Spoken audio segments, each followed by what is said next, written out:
Hey, we're in Numbers this morning.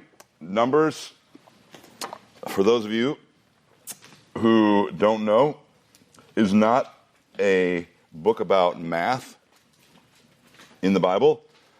It's actually a very important book in the Bible. It's actually really critical to life and godliness, I would say. Various references to it are made in the New Testament, so it has a great deal of application for us this morning. But first off, if the slideshow ever comes on, there we go. First off, you can see I kind of have kind of a theme there I wrote out. How faithful is our God anyway? I like to read the Bible with a question in the back of my head, and this is the question I would argue you should read Numbers with, and I would suggest that Numbers is out to show you how faithful God is. But there's a obvious caution before you enter into the book of Numbers, and that is be careful not to complain about how tedious it is. Maybe you're going to start grumbling and complaining in your Bible reading plan when you hit Numbers because of all of the numbers you have to read. Well, remember, the book of Numbers is about complainers like you, so be convicted and read on, O Christian soldier. Hey, if you have done your homework, you can see over there that's where we're going to be entering in your Bible reading challenge. You can put that in there after our message. But if you're interested in some of the key questions to the book of Numbers for reading it well, here are some basic facts you need to know about Numbers to read it well, and then we'll kind of get into kind of the message of Numbers underlining all of this. But first off, what you need to know is who wrote it. It's very important to know whether Paul wrote this book or Jehoshaphat wrote this book. It kind of changes the message. Matter of fact, some people think Ezra or his scribes wrote this book. So there's lots of things to argue about, but it seems clear to me that Moses wrote the book of Numbers. And I also hold to the fact that Moses wrote the other 5 books of Moses. It's really easy. The Bible says Moses wrote it, so therefore I believe it. But there is an interesting verse at the end of Numbers. This is the last verse in Numbers. I put it up on the screen there so you don't have to flip to it. But Numbers, you see 36:13. Notice what it says. And I said this last week about the book of Leviticus, but ancient books kind of like to put their authorial information at the end of a book. That's kind of how it went. But notice, this is the last verse of Numbers, how it says this. These are the commandments and the judgments which Yahweh commanded to the sons of Israel by the hand of Moses in the plains of Moab by the Jordan opposite Jericho. That kind of gives you a great summation of all of this pertinent information about Numbers. But notice what it says, by the hand of Moses. Now that could be translated through Moses, I suppose, but it seems interesting to me that you could translate that by the hand. It seems to suggest that Moses is the author. You also have other places, like in Numbers 33:2, you see Yahweh specifically telling Moses, write this down, or indicating that Moses wrote down certain things. So Moses was a writer, and it seems as though God spoke to Moses and instructed him not only to command Israel, but also to record them by his own hand. What about the key word? What is the key word? If you were to sum up Numbers in one word, what word would you use? This is kind of an interesting little experience, actually. There comes a point in your life where you're going to start to know the Bible really well. It's a really exciting experience just to walk through the Bible and sum it up in one key word. And that really helps you kind of grab on to the meaning of that book. So I'm a big believer in just trying to sum up things in one word. What would you choose for your one-word answer to the book of Numbers? Now, some of you, few of you perhaps, maybe the ranks are waning at this point. Some of you have read Numbers this last week. And some of you, I know in the back of your head, you're saying, I know what the word of Numbers is. Not complaining. No, severe. Right? Numbers is a severe book. And not just severe to read. It's a severe experience. It talks about the severity of God again and again. Wait, hold up, don't write that down. This is my suggestion for what it could be, right? It seems like a severe book. It's full of severity all throughout. Numbers 11, 31 through 35, we have the people complaining about all this miracle bread they've been eating. You know, there comes a point where white bread just isn't enough. We've been eating nothing but stinking, maggoty bread for, 38 stinking years. We want meat, People are complaining in Numbers 11, and God gives them bread. But then you see, and this is so severe, while the meat is in their mouth, God strikes down the Israelites. That's severe. God gives them what they want and then judges them with what they want. Or you could look at Numbers 21, 4 through 9. The people are complaining, and God sends fiery serpents among them to bite them and afflict them. God is severe in Numbers. Or you could look at Numbers 15, 32 through 36. A man is put to death simply for picking up sticks on the Sabbath. Our God is a severe God.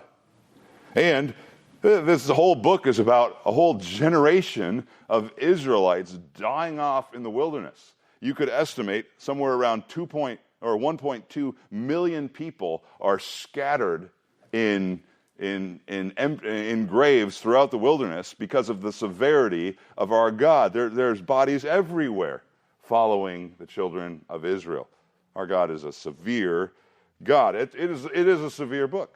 I would definitely agree that it's a severe book, but I would suggest to you that the severity of our God is meant to show the wonder of our God and something wonderful to you about our God, and that is that our God is faithful. And that's why I would actually prefer the key word to be faithful and faithfulness to sum up Numbers. Now, maybe that's not the word you would use after reading Numbers, but that's what I want to prove to you today. I want to prove to you this morning that Numbers shows you the faithfulness of our God. And once again, the key important question, how faithful will our God be, Israel should ask themselves, when we're in this promised land? Numbers is here to answer that question. How faithful will our God be to us when we are in the promised land? How much can we count on him? How much can we depend on him? How much can we rely on him? How much can we trust in his promises? Numbers is here to answer that question. And I would suggest to you the answer is, be sure. Be sure God's faithfulness will find you out. Now that's a play on probably one of the more famous verses in Numbers. Numbers 32:23.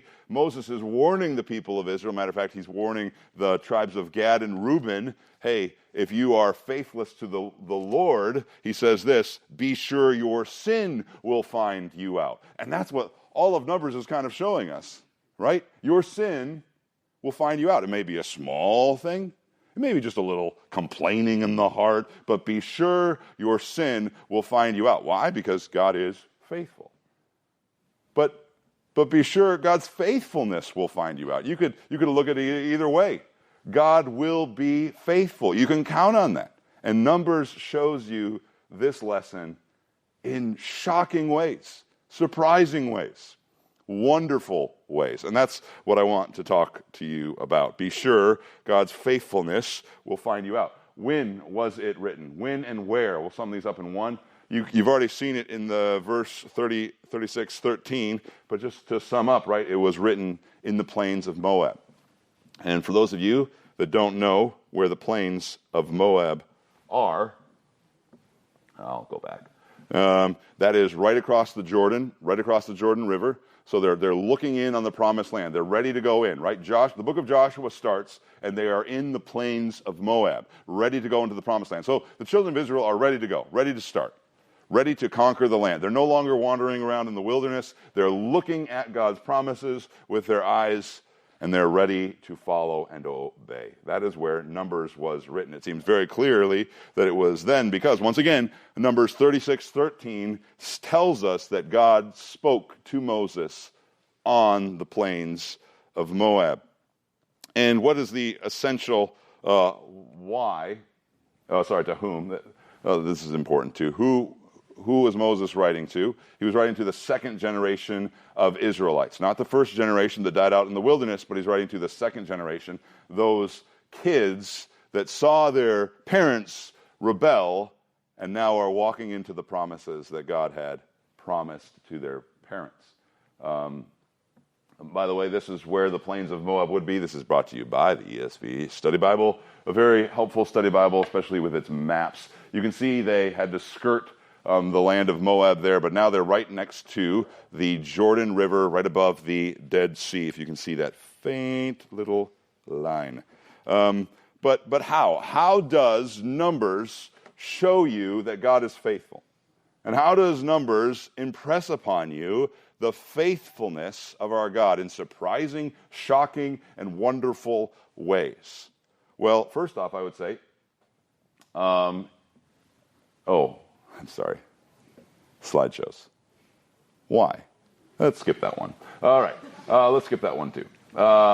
So I would suggest to you that Numbers is written to show you the faithfulness of God, but even the name Numbers kind of hints at something that's very important to understand about Numbers, and that is the fact that there are two censuses happening in Numbers. The first census, you see it there, is in Numbers 1, 3 through 4. Some of you already slugged through those chapters this week, and you saw number after number after number indicating that God wanted Moses to take a census of the children of Israel at Mount Sinai before they headed up to the Promised Land. You can see there were about 603,000 fighting men, give or take a few or so. And then at the end of the book, we see another census of the second generation. That's in Numbers 26. This is a different group of people, and that census recorded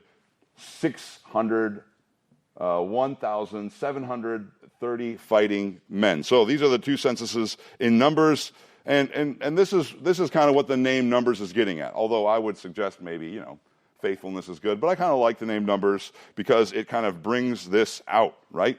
Now Numbers was written, as you saw the slide. Why was it written? It was written for the second generation of Israelites, that second generation of Israelites that are about to go into the Promised Land. It wasn't written for the first generation of Israelites. It was written for the second generation of Israelites. Why? So that they could learn from the horrifying history of their parents, and that they could learn from the faithfulness of God that disciplines us in our sin. They need to know about God. They need to know about His faithfulness before they're going to go into the Promised Land. Otherwise, they will not be faithful to the God that goes before them.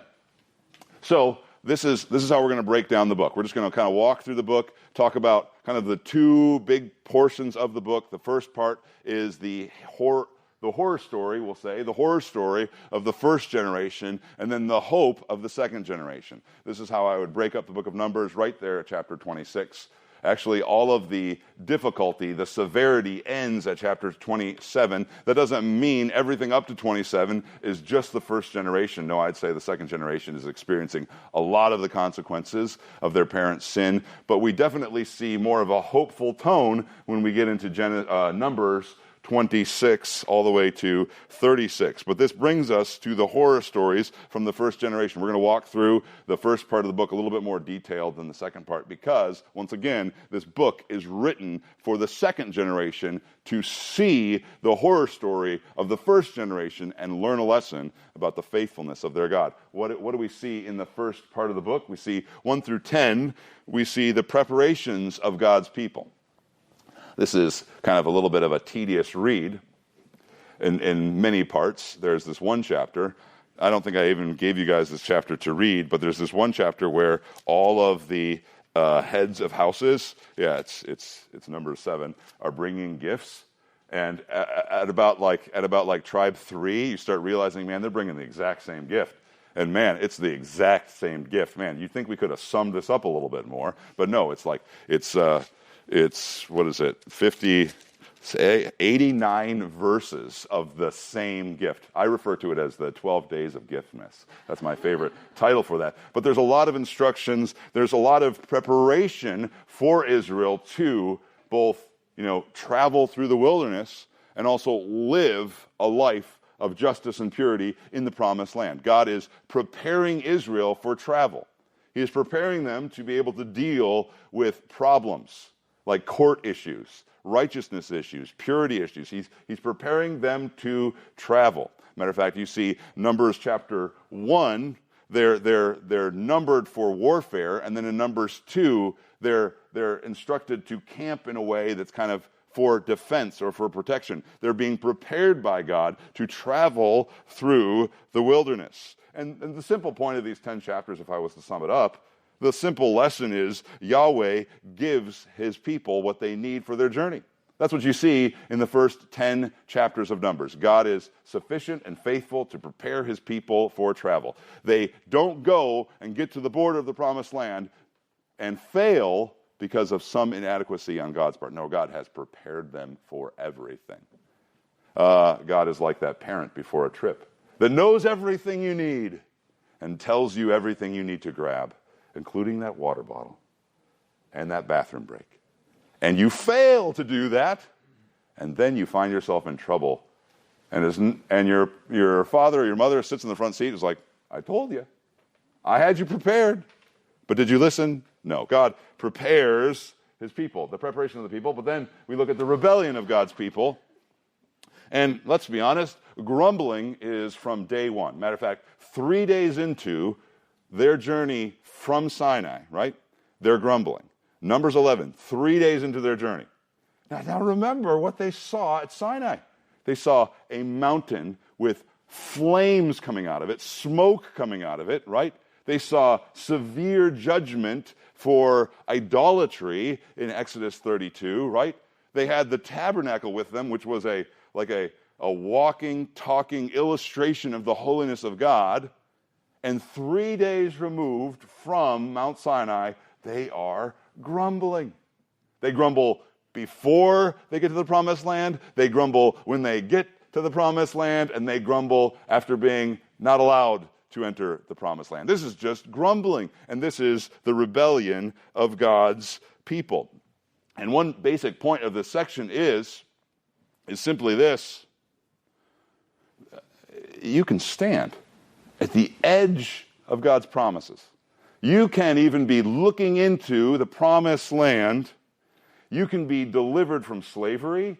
You can see a visual manifestation of the glory of God like at Mount Sinai.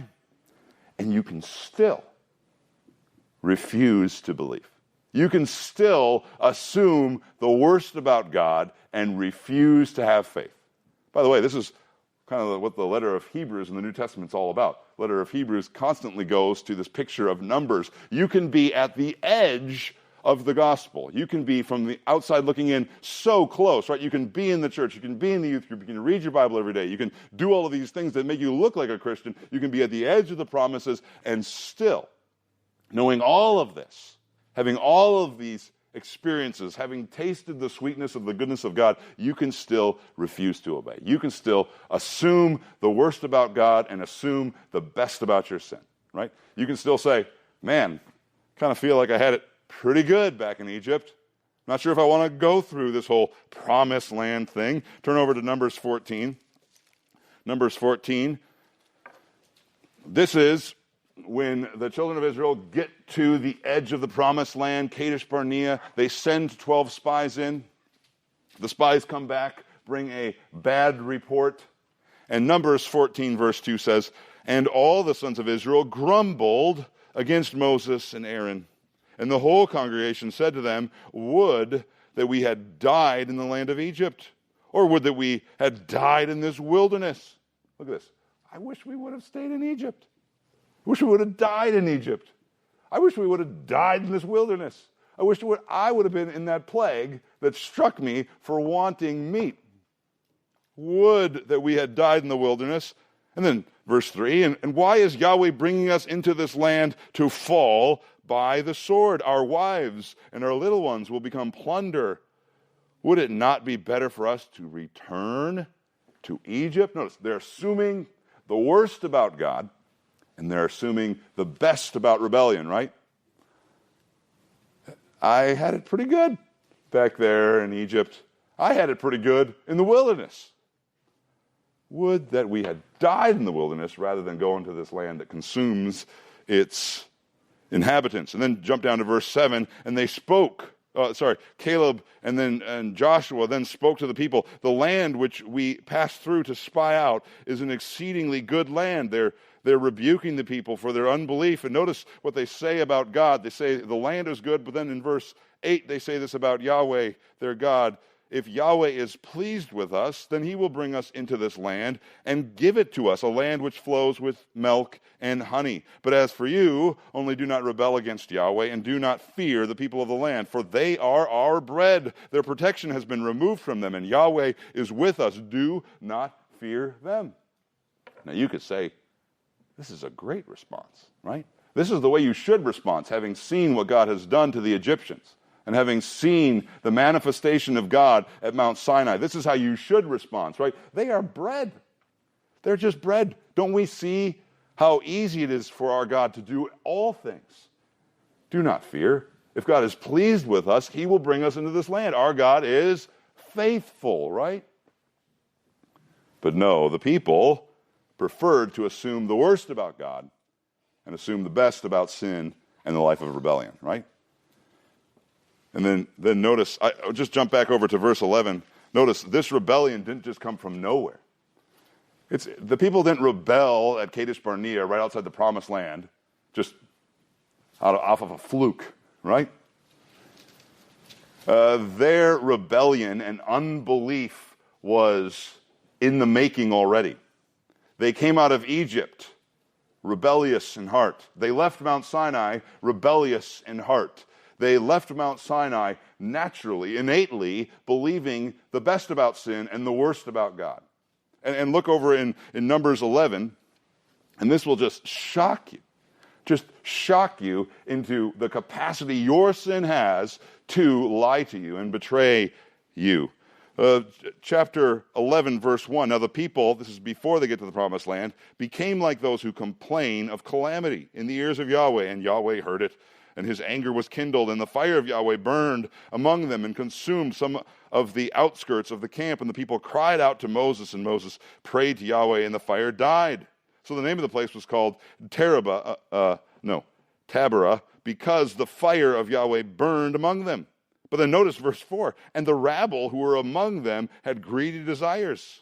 And also the sons of Israel wept again. This is after God burned among them. And they said, who will give us meat to eat? We remember the fish we used to eat free in Egypt, and the cucumbers, and the melons, and the leeks, and the onions, and the garlic. That is just astonishing. Do you see what they're saying? Right? They're facing trouble for following God, and they naturally assume the worst about God and the best about sin and rebellion, right? Where they're fantasizing about